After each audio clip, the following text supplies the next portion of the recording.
ایک بلبل ہے جس کا نام محمد اقبال ہے کہ محمد سے وفاتوں میں تو ہم تیرے ہیں، یہ جہاں چیز ہے کیا لوح و قلم تیرے ہیں۔ تو میں تو ایک چھوٹا سا طالب علم ہوں، لیکن جتنا میں نے پڑھا ہے اقبال کے علاوہ پیغام کوئی نہیں۔ یہ دو بڑے محسن لوگ گزرے ہیں پاکستان کے۔ 1930 میں الہ آباد میں انہوں نے سب سے پہلے ایک الگ ملک کا تصور پیش کیا۔ اقبال رحمۃ اللہ علیہ نے امت کو پیغام دیا، امت کو جگایا، امت کو حوصلہ دیا، قرآن کے پہلوؤں کو، سیرت کے پہلوؤں کو شاعری میں ڈبو دیا۔ نقش توحید کا ہر دل پہ بٹھایا ہم نے، زیر خنجر بھی یہ پیغام سنایا ہم۔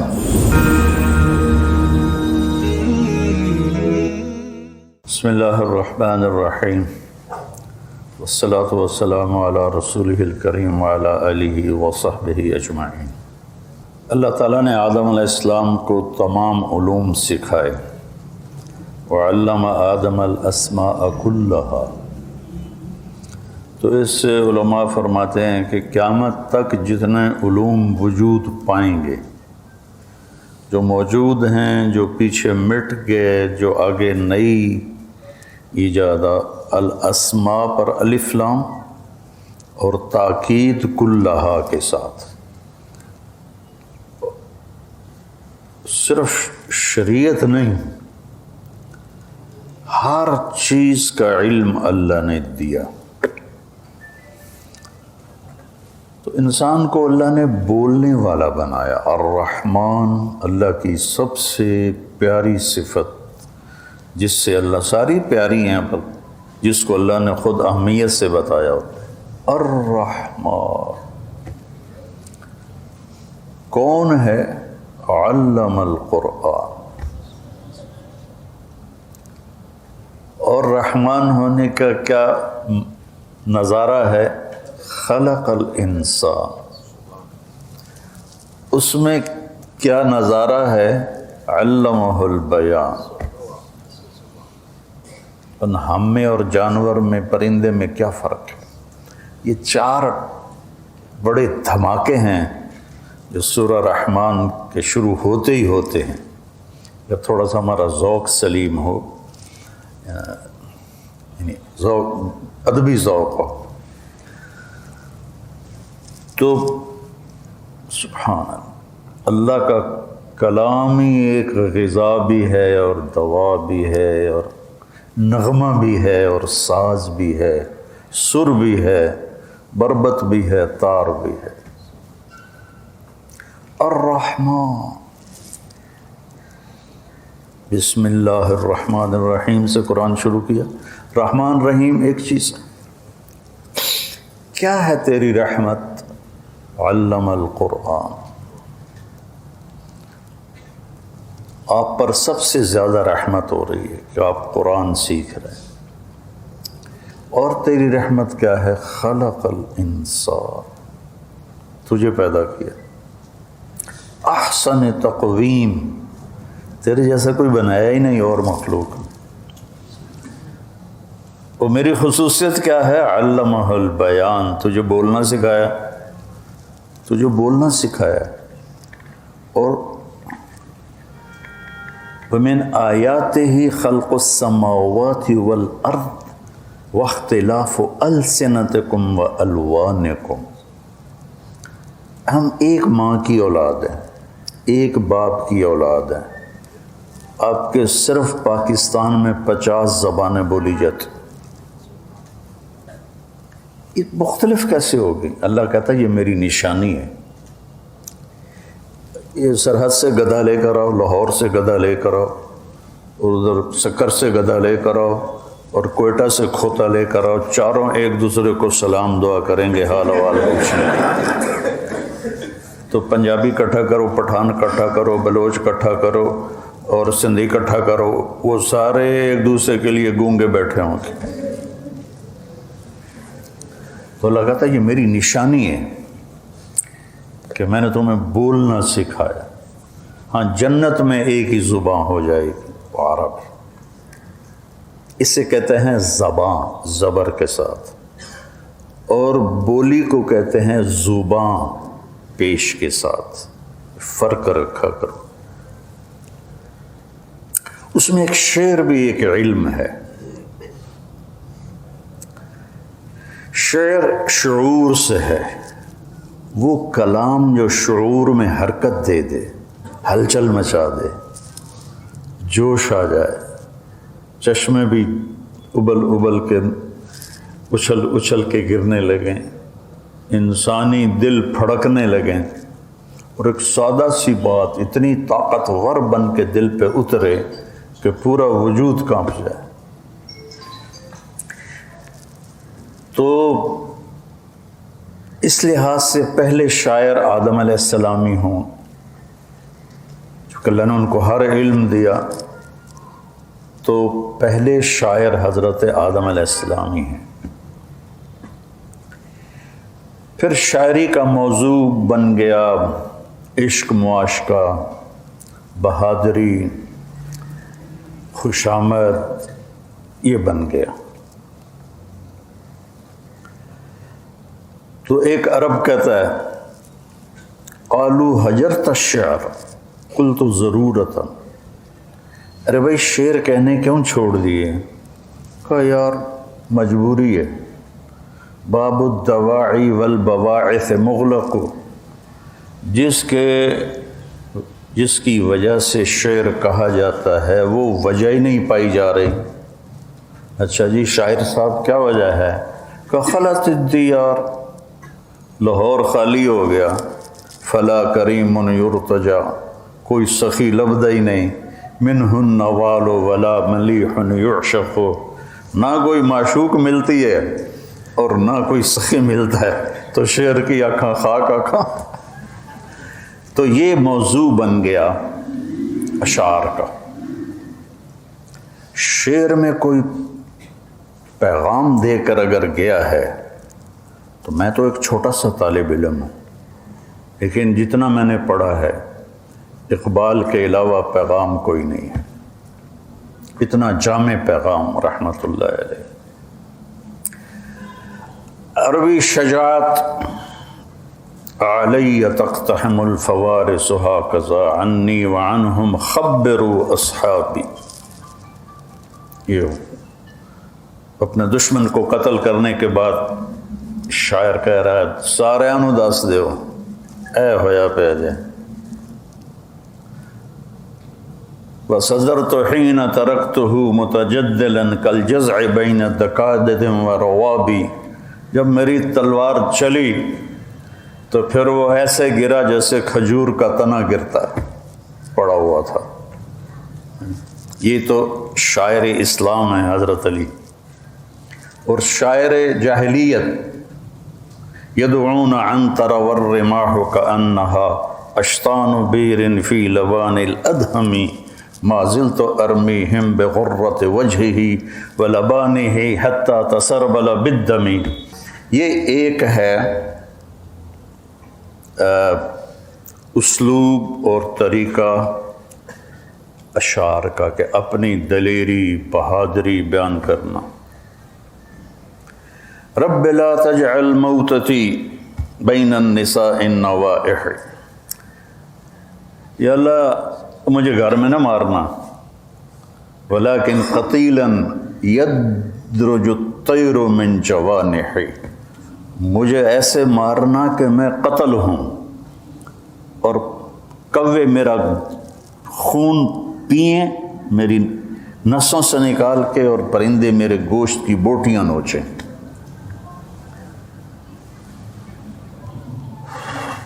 اس پر دیوان بھرے پڑے ہیں۔ پھر خوشامد، کالشمس فی کبد السماء وضوءها یغشی البلاد مشارقا ومغاربا کالبدر حیث اتجہت رأیتہ یہدی الی عینیک نورا ثاقبا کالبحر یقذف للقریب لآلیا جودا ویبعث للبعید لعالیا۔ یہ وہ متنبی نا ایک بادشاہ کو بیوقوف بنا رہا ہے۔ خوشامد بیوقوف بنانا ہی ہوتا ہے، یہ خوشامد کا نمونہ ہے۔ پھر عشق محبت، ابو نواس کہتا ہے وقف الحوا بی حیث انت فلیس لی متأخر عنہ ولا متقدم، میری محبت نے مجھے وہاں پہنچا دیا ہے جہاں سے آگے کوئی مرتبہ اور مقام نہیں، کوئی نہیں۔ اجد الملامت فی ہوا کی لذیذۃ حبا لذکرک فلیلبنی لوم، تیرے عشق میں نا مجھے گالیاں بڑی پڑتی ہیں۔ تو سننے والے کہتا وہ کس لیے؟ کہ اس لیے کہ وہ تیرا نام اس میں بار بار لیتے ہیں نا، تو جب میں تیرا نام سنتا ہوں تو گالیاں بھول جاتا ہوں، تیرے نام کی لذت لیتا رہتا ہوں۔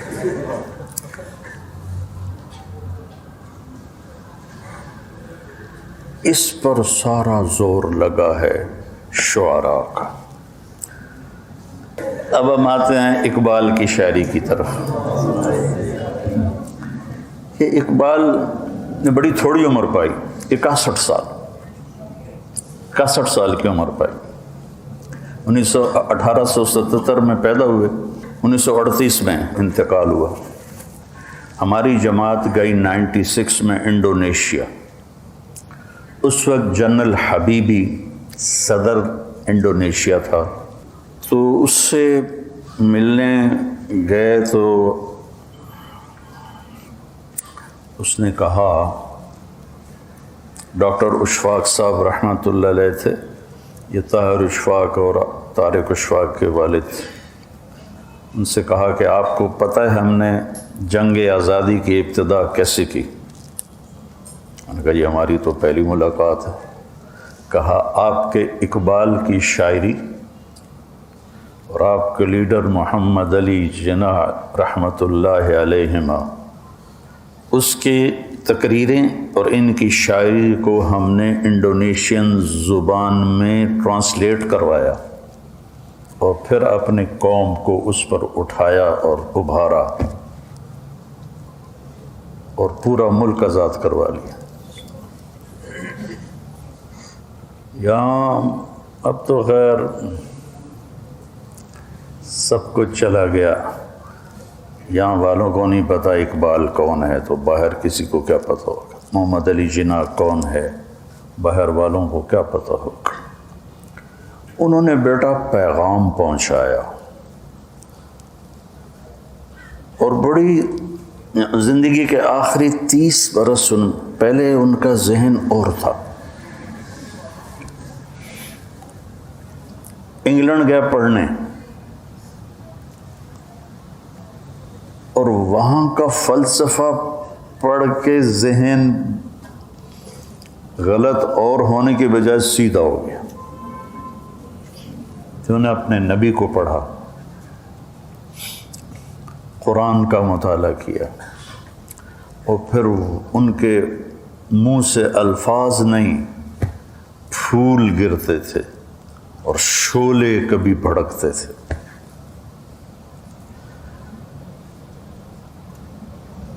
اگر آپ میں سے کسی کو اللہ ذوق دے نا تو اس کی کوشش کیا کرے کہ مزید آگے بڑھ جائے، چونکہ اس کا تعلق پڑھنے لکھنے سے نہیں ہے، اللہ کی عطا ہے۔ ہمارا ایک میراثی تھا، بالکل ان پڑھ، اتنا بڑا شاعر تھا، فی البدیع شروع ہو جاتا تھا پنجابی میں۔ تو یہ اللہ کی عطا ہے، اس کو ہم پڑھنے لکھنے سے نہیں کر سکتے۔ اب عربی میرا ذوق ہے، اردو میرا ذوق ہے، لیکن میں شعر یاد تو کرتا ہوں، شعر کہتا نہیں۔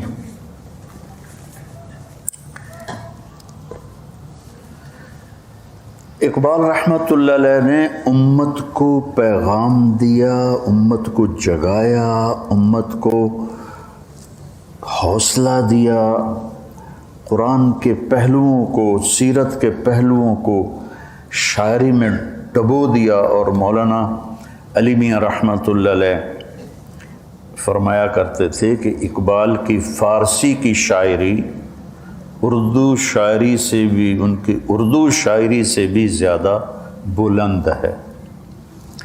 ایران میں ایک ایڈیٹوریم بنا تو وہاں اس کے بڑے گیٹ پر اقبال رحمۃ اللہ علیہ نے جو مرثیہ لکھا امام حسین علیہ السلام کا، بادشاہ است حسین، وہ لکھا ہوا تھا، نیچے محمد اقبال۔ تو ان کا جب آیا نا مہمان خصوصی افتتاح کرنے، تو اس نے ایسے اس کو پڑھا، دیکھا نیچے اقبال۔ وہ کہنے لگا تمہیں ایران میں کوئی شاعر نہیں ملا کہ تم ایک ہندی کو یہاں لے کر آ گئے ہو؟ تو انتظامیہ جنہوں نے بنایا تھا کہنے لگے حضور آپ ہمیں کوئی شاعر نکال کے دے دیں ایران کا جس کا کلام ایسا ہو، تو پھر ہم یہ مٹا دیں گے، وہ چڑھا دیں گے۔ تو وہ آگے چپ ہو گئے۔ اس کی فارسی شاعری بڑی زبردست۔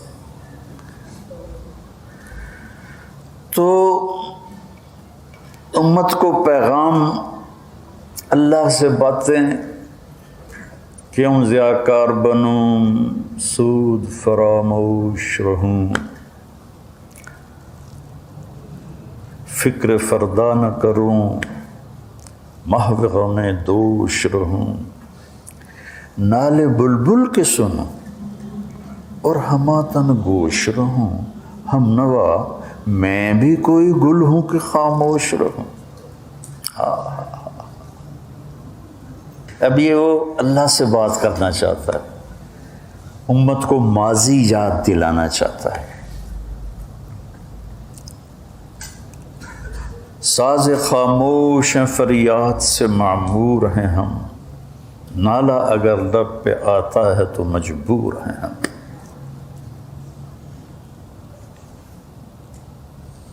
کہتا ہے ہماری صدائیں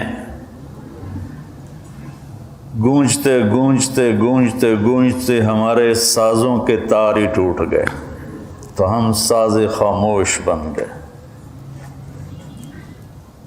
لیکن پھر بھی اگر زبان پہ آہ آتی ہے تو ہم مجبور ہیں۔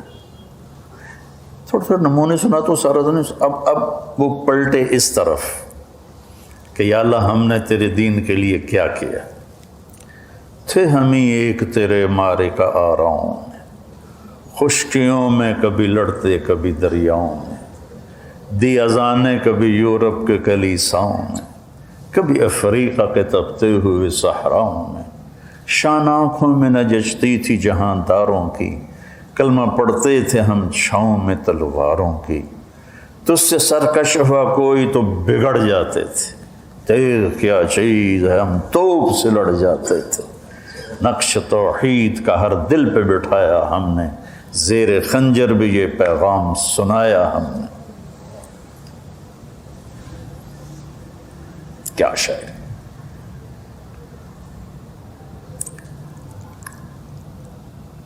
کبھی اے حقیقت منتظر نظر آ لباس مجاز میں، کہ ہزاروں سجدے تڑپ رہے ہیں میری جبین نیاز میں۔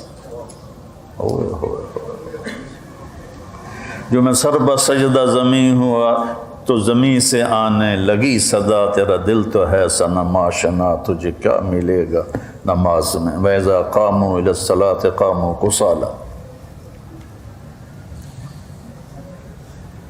اور یہ جو صبر ہے، صبر، اس کو جس پیرائے میں اقبال نے بیان کیا ہے شاید ہی کوئی بیان کر سکے۔ برداشت جب کوئی چیز کر رہی، اس پر ہم ہتھوڑی ماریں تو یہ ٹوٹے گی نا، یا خم آ جائے گا۔ برداشت آدمی کو توڑ دیتی ہے، اور خاص طور پر لوگوں کے رویے وہ انسان کو چور چور کر دیتے ہیں۔ بول اور رویہ، صرف چہرہ ایسے بگاڑ کے دیکھو تو اگلے کا کیا سے کیا حشر ہو جاتا ہے۔ تو اب اس نے کہنا یہ تھا کہ صبر کرو، جیسے اللہ نے کہا یا ایھا الذین آمنوا اصبروا وصابروا ورابطوا لعلکم تفلحون۔ لیکن انہوں نے کیا کہا؟ تو بچا بچا کے نہ رکھ اسے ٹوٹنے دے، تیرا آئینہ ہے وہ آئینہ کہ شکستہ ہو تو عزیز تر ہے نگاہ آئینہ ساز۔ دل کو قرآن سے لے کر آئے کہ دل، اللہ نے قرآن میں دل کو شیشے سے تشبیہ دی ہے۔ المصباح فی زجاجہ، تو یوں کہا کہ اگر لوگوں کے رویوں سے تیرا دل ٹوٹے تو ٹوٹنے دے، یہ جتنا بکھر کے آئے گا اتنا تیرے رب کو پیارا لگے گا۔ انا عند المنکسرۃ قلوبہم، حدیث قدسی اس میں بیان ہوئی کہ میں ٹوٹے دلوں کے قریب ہوتا ہوں۔ تو ایک آپ لوگ اپنے فارغ اوقات میں یا جب اللہ تعالیٰ آپ کو آگے موقع دے تو آپ اقبال کو ضرور پڑھیں۔ میرے والد صاحب پڑھتے تھے اور روتے تھے، میں چھوٹا سا تھا تو ان کو فارسی بہت آتی تھی، حالانکہ ذمہ دار آدمی، لیکن انہوں نے 1940 میں BA کیا تھا، 1944 میں، تو ان کا بڑا ذوق تھا، تو وہ پڑھتے تھے اور روتے تھے، پڑھتے تھے اور روتے تھے۔ تو اللہ نے اس بندے سے پیغام دلوایا، امت کو پیغام دلوایا۔ اب اللہ کی طرف سے جواب آیا، آئی آواز غم انگیز ہے افسانہ تیرا، اشک بے تاب سے لبریز ہے پیمانہ تیرا۔ اب اللہ کی طرف سے بول رہا ہے کہ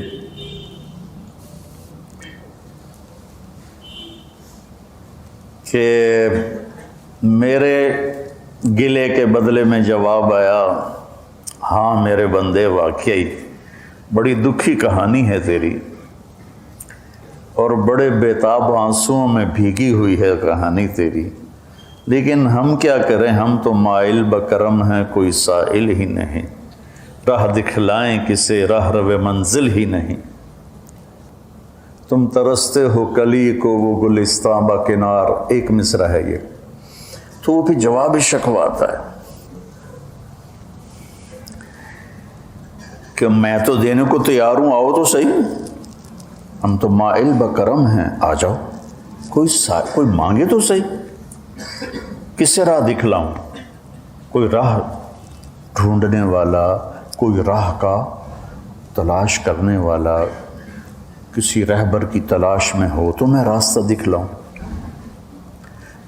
تمہارے بڑوں نے باغات کو ٹھوکر مار دی اور تم چند کلیوں پہ بک جاتے ہو، تم ترستے ہو کلی کو وہ گلستاں بکنار۔ ہائے میرے بچوں، یہ دو بڑے محسن لوگ گزرے ہیں پاکستان کے۔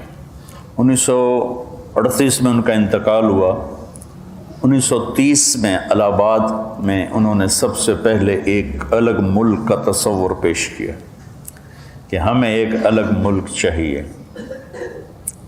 جس میں مسلمان، ان کا تو تصور بہت عالی شان تھا، انہیں کیا خبر تھی کہ ادھر بھی وہی کچھ ہوگا جو وہاں ہو رہا ہے۔ اس وقت جو ہماری قوم کر رہی ہے، یہ سب حکومتوں کو گالیاں نکالتے ہیں، تجھے کیوں فکر ہے اے گل دل صد چاک بلبل کی، تو اپنے پیرہن کے چاک تو پہلے رفو کر لے، کہ اپنے سے شروع کرو۔ تمنا آبرو کی ہے اگر گلزار ہستی میں، تو کانٹوں سے الجھ کر زندگی کرنے کی خو کر لے۔ چوپڑیاں کھاون نال نہیں انسان ترقی کرتا، سنوبر باغ میں آزاد بھی ہے پابگل بھی ہے، انہی آزادیوں انہی پابندیوں میں زندگی کرنے کی خو کر لے۔ ان کی شاعری میں فارسی الفاظ بھی بہت ہیں اور عربی الفاظ بھی بہت، تو مشکل ہوتا ہے۔ تو اب وہ ایک کیا خوبصورت ان دو شعروں کی بات کر کے پھر میں بس کرتا ہوں۔ اگر دنیا میں عزت کے ساتھ رہنا ہے تو پھر روٹی کے غلام نہ بنو، پیسے کے غلام نہ بنو۔ اب اس کے ساتھ بخاری کی حدیث جوڑو، تعس عبد الدینار وعبد الدرہم وعبد القطیفہ، برباد ہو گیا سونے کا غلام اور چاندی کا غلام اور زیب و زینت کا غلام برباد ہو گیا تو کانٹوں سے الجھ کر زندگی کرنے کی خو کر لے۔ یہاں تم عیاشی کر بھی نہیں سکتے، موت ہے پیچھے لگی ہوئی، بیماریاں لگی ہوئی۔ اب رانا صاحب چاہیں گے کہ ان کے منہ میں یہ پائپ لگا رہے، یا میں چاہوں گا کہ مجھے ہارٹ اٹیک ہوتا اور مجھے سٹنٹ پڑتے؟ تو کہا یہاں مشقت کے لیے آئے ہو، یہ کانٹوں بھرا راستہ ہے، تو کانٹوں سے الجھ کر زندگی کرنے کی خو کر لے۔ ہمارا معاشرہ پیسے پہ بک گیا اور فحاشی پہ فروخت ہو گیا، بے حیائی کلچر بن گئی۔ اور پھر آگے کیا خوبصورت تشمیع دی ہے، بوہڑ کا درخت دیکھا آپ لوگوں، کتنا بڑا ہوتا ہے، کتنا پھیلتا ہے۔ ہمارے وہاں قدیم گاؤں میں ایک بوہڑ ابھی تک ہے، باقی تو کٹ کٹ آ گئے، وہ ایسے تمہاری یہ جو مسجد ہے نا، اس کا یہ اندر ہال، اس سے بھی زیادہ اس کا پھیلاؤ ہے۔ وہ کیا کرتا ہے، وہ اپنی جو شاخیں ہیں نا، اس سے شاخیں نیچے لاتے لاتے لاتے زمین میں گاڑ دے کر دیتا ہے اور اسے بھی جڑ بنا دیتا ہے۔ میرے شعر کی تشریح کے بعد دیکھنا جا کے، صنوبر کہتے ہیں کس کو، تو اس کی ایسے جڑیں ہوتی ہیں اور وہ پھر اس کو طاقت ملتی ہے اور وہ پھیلتا ہے پھیلتا ہے پھیلتا ہے پھیلتا ہے پھیلتا ہے، باقی کوئی درخت ایسے نہیں پھیلتا۔ وہ کہہ رہے ہیں تو مسلمان ہے، اسلام کی پابندیوں میں آ جا، چونکہ تم بوہڑ کے درخت کو دیکھو تو وہ آزاد بھی نظر آتا ہے، او جا رہا ہے او جا رہا ہے، لیکن نیچے دیکھو تو پابندیوں میں جکڑا ہوا ہے۔ تو اگر تم دنیا میں عزتیں آزادی چاہتے ہو تو محمد مصطفیٰ کی غلامی میں اپنی جڑوں کو پیوست کر دو۔ کی محمد سے وفا تو نے تو ہم تیرے ہیں، یہ جہاں چیز ہے کیا لوح و قلم تیرے۔ اور پھر اپنا درد بھرا دکھڑا انہوں پتہ ہی کسی نے پتہ ہی نہیں ہونا کہ شکوہ جواب شکوہ بھی کوئی شے ہے۔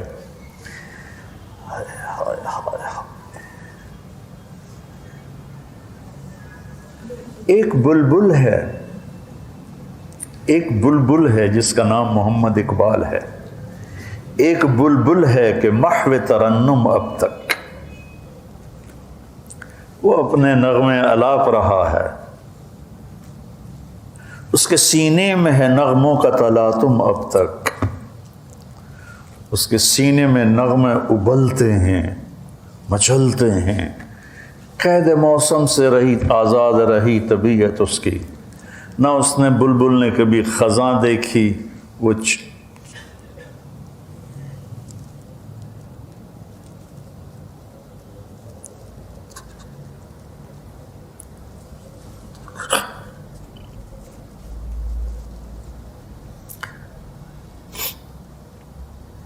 جو ساز سے نکلی ہے وہ دھن سب نے سنی ہے، جو تار پہ بیتی ہے وہ کس دل کو پتا ہے۔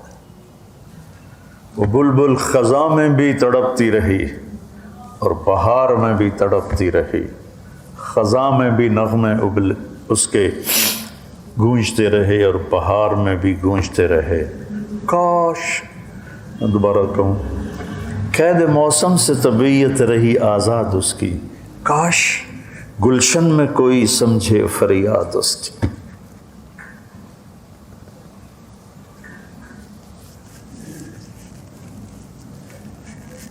میں نے کبھی اس مضمون پہ بات نہیں کی، نہ کبھی کچھ پڑھا، پرانا پڑھا ہوا آپ کو بوسیدہ سا سنایا ہے، لیکن مجھے بھی بہت اچھا لگا کہ میں نے ایک محسن پاکستان کا تذکرہ اچھے الفاظ میں کیا، اچھے نیک محفل میں کیا، نیک بڑے چھوٹوں میں کیا۔ اللہ اس کا اجر انہی کی روح کو پہنچائے اور ہمیں پابگل کر دے کہ ہم اسلام کی، اللہ اس کے رسول کی شریعت میں اپنے پاؤں جما دیں، پھر ہم ایسے پھیلیں گے، ایسے پھیلیں گے، ایسے پھیلیں گے، ایسے پھیلیں گے۔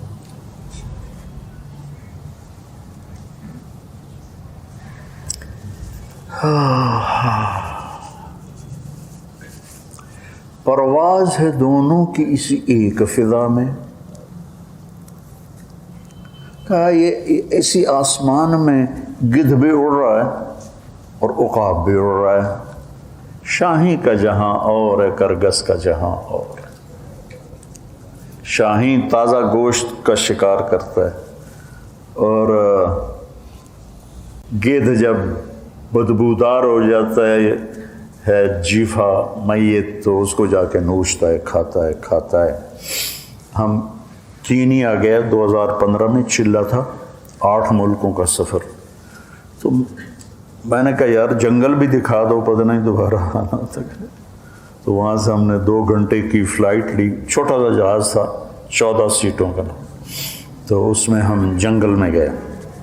اس کے اندر 3 ایئرپورٹ تھے، کچے۔ تو پہلے ایئرپورٹ کے ساتھ ہوٹل، دوسرے کے ساتھ ہوٹل، تیسرے کے ساتھ ہوٹل، کچھ مہمان پہلے ہوٹلوں کے، کچھ درمیان، کچھ آخر۔ تو میں نے تینوں دیکھے، چونکہ میرا ہوٹل تیسرے ایئرپورٹ پر تھا، تو وہ پہلے پہ اس نے ہمیں اتارا، دیکھا، دوسرے پہ اتارا، پھر تیسرے پہ اتارا۔ تو ہم یہ جو میریٹ ہوٹل ہے وہاں خیمے بنے ہوئے ہیں، وہ ہوٹل خیمے، لیکن بڑے محفوظ، جنگلے لگے ہوئے تاکہ کوئی جانور نہ۔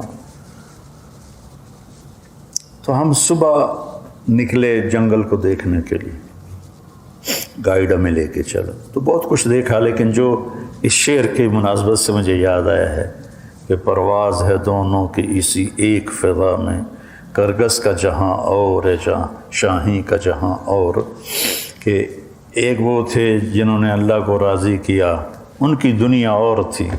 ایک آج ہیں جو کہتے ہیں پیسے کے بغیر کوئی زندگی نہیں، ان کی دنیا اور ہے۔ تو میں نے ایک جگہ دیکھا، ہم جا تو کہیں اور رہے تھے لیکن میں لیفٹ سائڈ پر تھا، تو میری ایسے نظر پڑی، تو ایک بیٹھا ہوا تھا گدھ اور ایک عقاب۔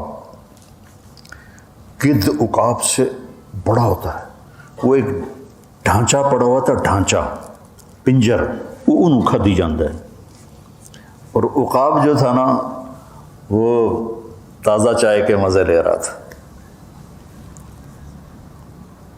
میں نے کہا اے اقبال، اللہ تیری قبر روشن کرے، کرگس کا جہاں اور ہے شاہی کا جہاں اور۔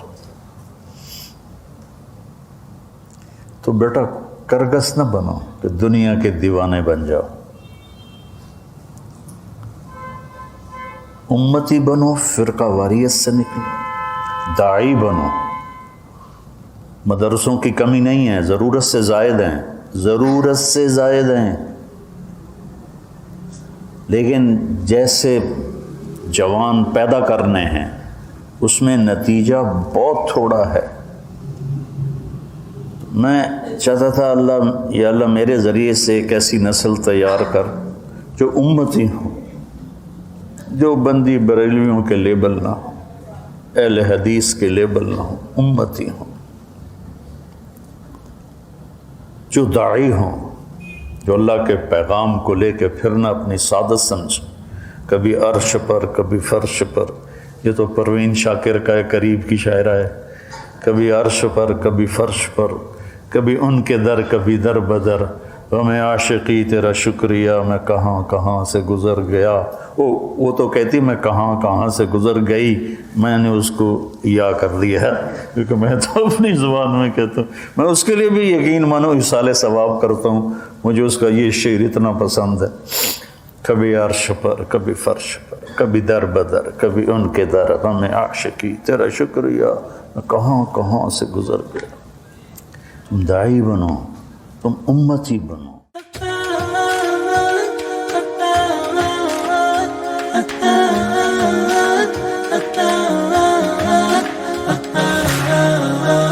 ah